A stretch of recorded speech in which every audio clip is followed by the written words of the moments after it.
Chers internautes d'ici et d'ailleurs, bonsoir. Merci de rester fidèles à votre plateforme ADN. C'est votre nouvelle émission qui revient Afrique présidentielle.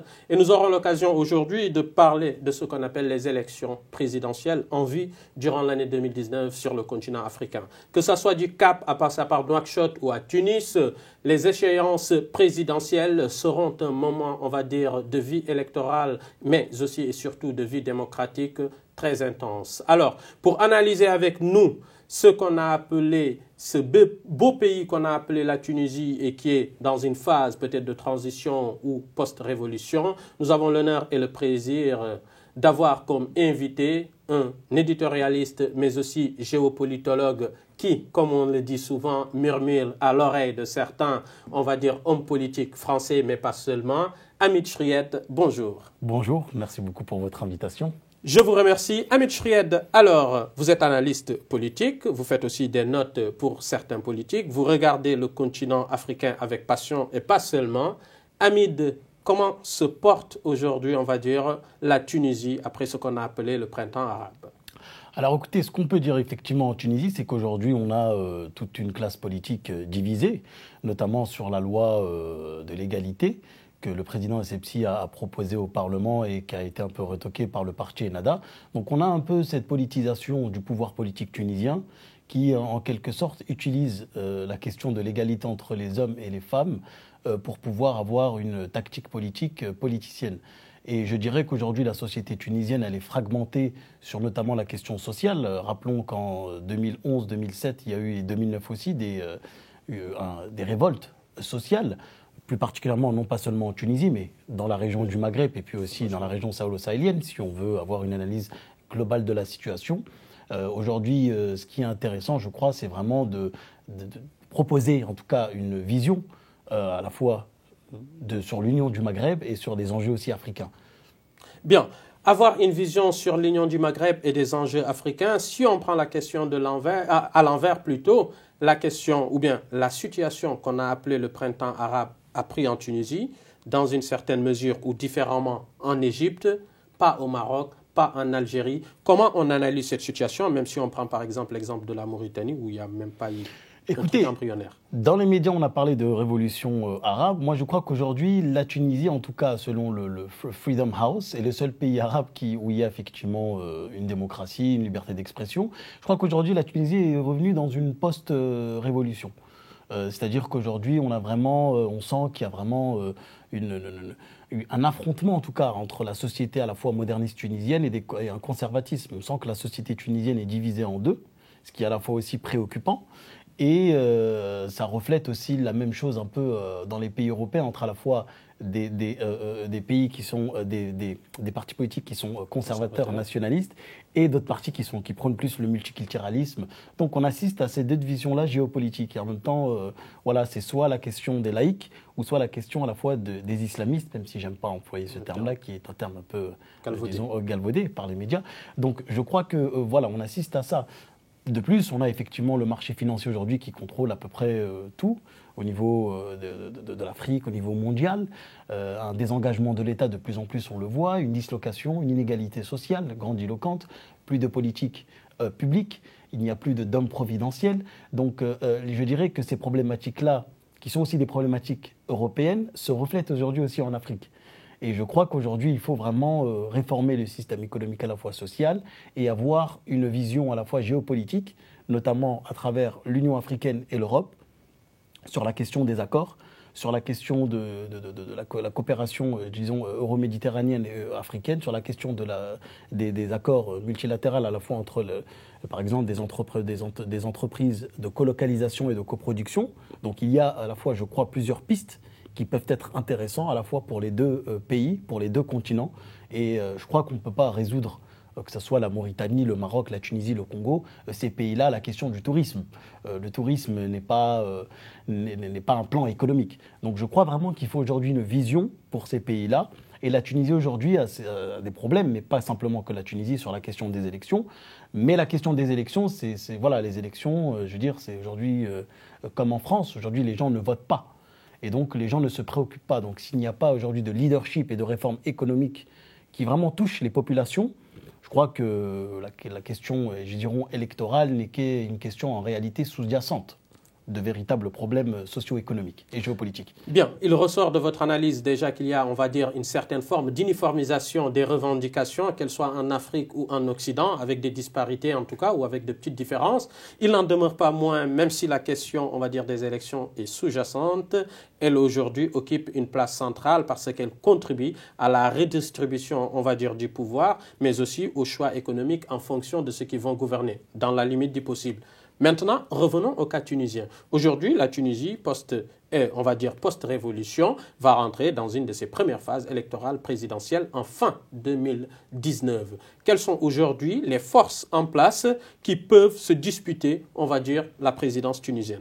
Alors les forces sont bien évidemment le parti Ennahda, qui est le parti islamiste majoritaire à l'Assemblée nationale, au Parlement, et puis le parti Dessebsi, qui est le parti conservateur, disons, Ennahda Tunis. Voilà. Et je crois qu'aujourd'hui, ces deux partis-là, aujourd'hui, il y avait une entente à la fois entre le président et les partis Ennahda. Aujourd'hui, cette entente, elle est disloquée parce que pour des raisons, je crois, stratégiques, politiciennes, notamment sur la question de la loi entre l'égalité homme-femme, sur la question plus précisément de l'héritage. Oui. Voilà, de l'héritage. Je crois que, voilà, Essebsi aujourd'hui fait une alliance avec les islamites et puis donc il fera peut-être une autre. Aujourd'hui, il s'est rétorqué, il est revenu sur cette alliance-là. Peut-être qu'on peut s'attendre à une autre alliance avec des autres partis beaucoup plus laïques ou plus modérés. Voilà. Alors, analysons un peu, on va dire, l'alliance du président tunisien par rapport aux islamistes. Est-ce pas, dans une certaine mesure, trahir, on va dire, la volonté ou les aspirations de ceux qui ont porté la révolution tunisienne? Parce que, selon certains analystes, peut-être vous êtes d'accord ou pas, la révolution tunisienne, même si elle nous vient de quelqu'un d'assez pauvre, de quelqu'un qui a fait ses études et qui n'arrivait pas à trouver son travail, à trouver un travail digne de ce nom et qui est persécuté par l'appareil, on va dire, policier, il n'en demeure pas moins qu'on dit que cette révolution est portée par une classe moyenne assez aisée, des avocats, on va dire des professeurs qui avaient aspiré ou qui aspirent à avoir plus de liberté. Et généralement, quand je le dis, sans pour autant rentrer dans la caricature, on va considérer que la venue des islamistes risque de mettre fin à cette forme de liberté. Y a-t-il pas eu une OPA des islamistes sur ce qu'on appelait la révolution et se réveiller le lendemain d'une révolution avec une douche froide? Moi, je crois que ce que vous dites, effectivement, est partagé par beaucoup des médias mainstream, mais la réalité, la vraie question aujourd'hui des Tunisiens et la vraie préoccupation, et d'ailleurs le président Emmanuel Macron, lors de son voyage en Tunisie, l'avait rappelé sur la question de la technologie du numérique, sur la question de l'emploi, notamment de lutter contre le chômage, de proposer un avenir à la jeunesse africaine. Je crois qu'aujourd'hui, la principale et la première revendication et préoccupation des Tunisiens, c'est la question de l'emploi. C'est la question sociale. Aujourd'hui, je crois que la plupart des médias parlent effectivement de l'alliance islamiste, d'une islamisation de la société tunisienne, des alliances. Je crois que ça, c'est une diversion. En réalité, les vraies aspirations, je crois, des Tunisiens, c'est d'avoir un État à la fois démocratique, ce qui est acquis après la Révolution, ce qui est incontestable. Et la deuxième des choses, c'est de résorber cette question du chômage. Je crois que c'est la même chose en France. Par exemple, on évite les questions socio-économiques, on utilise par exemple la question de l'islam ou la question de la laïcité ou la question de la migration, indirectement la question africaine. Or, on ne sait pas par exemple que l'Afrique, aujourd'hui, contribue économiquement, mais aussi de façon, tous les domaines, technologiques, énergétiques, à la France et à l'Europe. Donc voilà, ça c'est par exemple, vous voyez, un cas de figure. Mais je crois qu'aujourd'hui, la vraie préoccupation des Tunisiens, c'est la question de l'emploi et aussi en Afrique, plus globalement, pour la jeunesse africaine. Et je crois que c'est le réel défi aujourd'hui pour nous, en tout cas, parce que moi je suis content aujourd'hui de participer à votre émission, c'est la seule émission qui est sur la diaspora, et c'est une façon aussi aujourd'hui de saisir la diaspora franco-africaine, de vraiment s'interroger sur les vrais enjeux et d'être plus mobilisé face à ces enjeux. D'ailleurs, le Conseil présidentiel de l'Afrique qui a été initié par le président Emmanuel Macron, je crois, va dans ce bon sens-là. On peut effectivement le saluer. comme on parle un peu de la diaspora, peut-être on va en profiter. Est-ce qu'il y a un rôle, comme l'avait joué aussi, on va dire, dans une certaine mesure, la diaspora lors des révolutions tunisiennes, est-ce qu'il y a un rôle que la diaspora tunisienne pourrait jouer lors de ces échéances à venir? Je crois que oui, la diaspora, en tout cas, elle peut jouer son rôle et elle doit le jouer. Et je crois qu'aujourd'hui, il y a énormément de débats, notamment de potentialité économique. La diaspora aujourd'hui contribue énormément. C'est la première devise dans tous les pays africains, que ce soit au Mali, que ce soit en Tunisie, au Maroc ou en Mauritanie. Je dirais, c'est une grande contribution économique, en tout cas, plus que l'AFD ou plus que la contribution française ou d'autres pays. Les transferts de fonds par la diaspora sont beaucoup plus élevés que les idées, exactement. les idées. Exactement, les investissements directs étrangers. Donc, et je crois que ça, c'est vraiment important. Vous savez, il y a cette comparaison-là. La révolution tunisienne et les révolutions arabes se sont faites sur Internet. C'est en quelque sorte une jacquerie numérique, comme effectivement les Gilets jaunes en France. Donc aujourd'hui, la diaspora et plus les citoyens aujourd'hui, c'est-à-dire que les citoyens au niveau mondial se saisissent vraiment de la question politique via les réseaux Internet. Internet permet aux citoyens, n'importe où, de communiquer une information et de dénoncer des choses. Et je crois que ça, aujourd'hui, nous vivons une révolution à la fois numérique et démocratique. Bien, nous vivons une révolution numérique et démocratique. La Tunisie s'apprête à faire ses élections, mais il y a un énorme problème auquel la Tunisie est confrontée, c'est cette absence de cour constitutionnelle aujourd'hui. Est-ce que cette absence de cour constitutionnelle, si elle perdure aux élections qui sont prévues normalement en décembre 2019, risquerait pas, dans une certaine mesure, de remettre en cause ou de créer un problème sur la légitimité électorale s'il y a contestation? Déjà, attendons que Essebsi s'il va se représenter ou pas, parce qu'on ne sait pas encore. Beaucoup de journaux disent que, on ne sait pas. Quels sont les leaders potentiels dans le parti Nada? Il y en a 2 ou 3. Au parti aussi de Ennida Tounes. Donc, attendons quels vont être les leaders qui vont émerger, en tout cas. Et puis, je crois que la Cour constitutionnelle, aujourd'hui, il y a une recomposition qui va se faire.